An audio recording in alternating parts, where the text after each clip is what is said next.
Hi, everyone. My name's Eric Alderman, and I am a member of the Waha Warriors, and I am a member of the Waha Warriors Patient Advisory Board. I'm here to tell you my story on Waha and how it's affected me. But let me tell you a little bit about myself. I am currently 65 years old. I know I don't look it, but I'm currently 65 years old. I live in Westchester County, just north of New York City, and I have been employed for many years. I'm a lawyer, and I've been employed most recently for the last 28 years at IBM, a company many of you may have heard of. I want to tell you about my story. Uh, I am 65 today, so 14 years ago, in February of 2011. So I was 50 at the time, would turn 51 that year. And in February 2011, the first week in February, on the Thursday night of that week, I recall very, very vividly, I had a flu, the worst flu I had ever had. In fact, I rarely got sick until that time. Um, I remember the flu. I remember being up all night, not being able to sleep, and basically vomiting all night. And by the next day, started to feel a little bit better. And then by Sunday, which was Super Bowl Sunday, I was able to be with people, and I was able to watch the Super Bowl with some friends. Went about my business right after that on Monday. I went back to work. And then a couple of weeks later, I fortuitously had my annual physical with my internist at the time. And he took blood tests like he did all the time and didn't think twice about it. We were away at President's Weekend, and I very, very vividly remember being at a pool and my phone ringing, and it was my doctor telling me frantically that I needed to go see a specialist, a hematologist, because all of my blood tests were out of whack. My red was low, my white was high, and my platelets were, I forget which one is bad, but whichever is bad, that's what I had. Again, fortuitously, I was able to get in and see a friend of mine who's a hematology oncologist immediately the next day. And at that point, he wanted to rule out all sorts of cancers, that make sure I didn't have any of that. And I had all kinds of CAT scans, PET scans, and at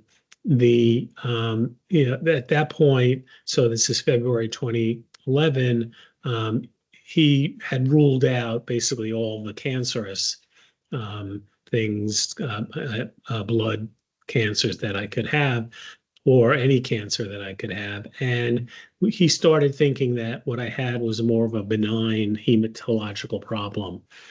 He wasn't quite sure about WAHA, warm autoimmune hemolytic anemia, but he sensed that was what was going on. And he wanted me to go see a colleague of his who focuses more on those types of illnesses instead of from the oncology side of hematology. I went to see her, and by now we're talking about September of 2011. I went to see her. She examined me. She took blood, and she confirmed the diagnosis of WAHA. Started me on a high dose of prednisone, which at that point was really and probably is still today, the first line of treatment that most doctors will do. And started to feel better, but being on a high dose of prednisone wasn't going to be the answer. At that point, I consulted, with my friend, the hematology oncologist, and with the benign hematologist, and they both told me to consider having a splenectomy to take out my spleen, on the theory that the spleen was creating the autoantibodies that were attacking my blood and creating the autoimmune hemolytic anemia. And that, I thought about it, consulted others. My wife is a physician who treats children, wasn't really familiar with the disease. But the doctors told me that if I did have the splenectomy, there was an opportunity, a chance that I might be cured, that I wouldn't have to be on prednisone, that whatever was triggering my immune system to attack my blood, once the spleen came out, would stop, and I would be back to where I was before. So I decided to go forward with the splenectomy. Looking back, probably was maybe a little hasty to do that, but the way it was presented to me and what was known about the disease at the time, I think that was a well thought out decision. And by the way, I've had a splenectomy now for 14 years, and other than needing the extra shots every 5 years, I haven't had any problems or issues because of it. So February of 2022, 2011, 2012, sorry, I did have the splenectomy. It was a major surgery, and the recovery took a few weeks. But I did recover, and I'd say for a few years after that, I did feel better. I wasn't having the symptoms that I was having throughout from February until I started on the prednisone.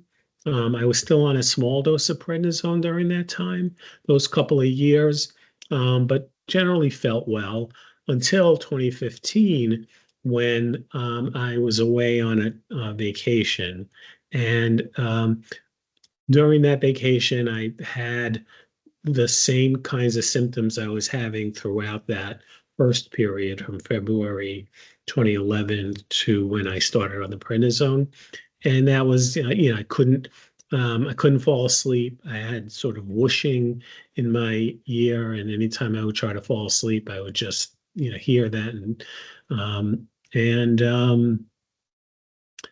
my eyes became a little bit jaundiced over the trip when we were away. And then I came back, and really since then, I would say I started on what I call the roller coaster. So I would start on a high dose of prednisone. I would be well. Everything, all of the problems would go away. The tiredness, the whooshing, the not sleeping, the dark urine, um, um, and the tiredness all the time, really.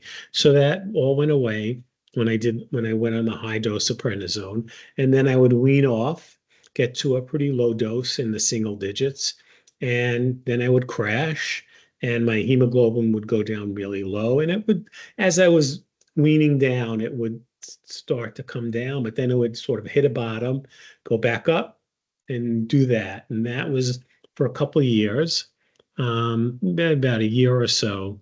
And then I really took it upon myself to really try to find a specialist in the field, someone who was studying this disease very closely.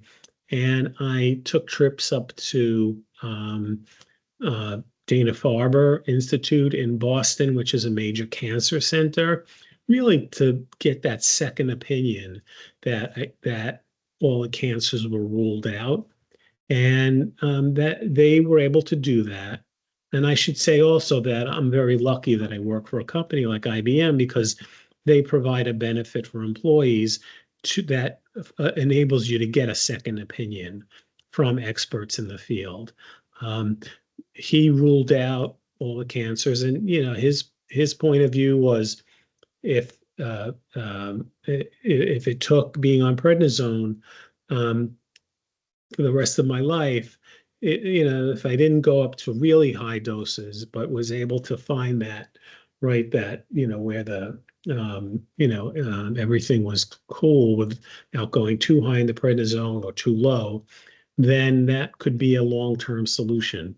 I also then went a few months later to see Dr. David Cooter at Harvard, who at that point, I don't know, if he's still practicing, but at that point, he was probably the major doctor in the United States looking at WAHA.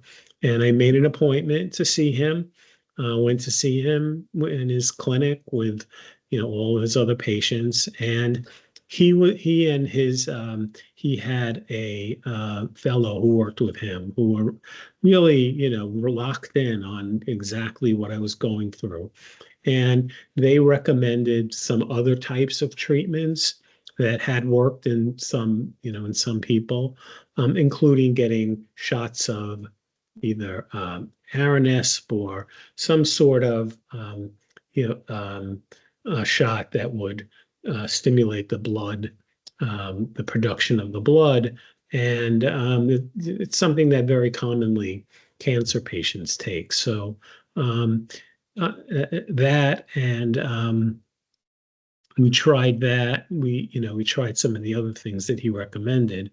And by the way, I think if you just like Google his name, you can find, some of the things that he recommends to treat, or at that time recommended to treat the WAHA that you might be experiencing. So I came back, was continuing to, and most importantly, I talked to Dr. Cooter about perhaps doing a clinical trial, because he was at Mass General doing clinical trials at the time with different drugs to see their effect on WAHA. It was not practical for me to participate with him, but in looking at what clinical trials he was um, doing at Harvard, I noticed that there was a doctor at Albert Einstein Hospital in the Bronx, which is very close to me, who was doing many of the same trials with the same drug companies. So I made an appointment to see that doctor. It's Dr. Irina, who I think many of you may know, is very involved with the WAHA Warriors. I saw Dr. Irina, and for a few months, just kept seeing her as I was seeing my friend, the hematology oncologist, before that, really staying on that same roller coaster for maybe about a year. And by now we're talking 2019. So we're talking, maybe a year before COVID started. And while I was seeing Dr. Irina, we decided, that we looked at different clinical trials that she was involved with. And I thought about each of them, the pros and cons of each of them. Many of them were trials where you could either get the drug or a placebo, and you weren't sure to get the drug. It was at that stage of the clinical trial cycle.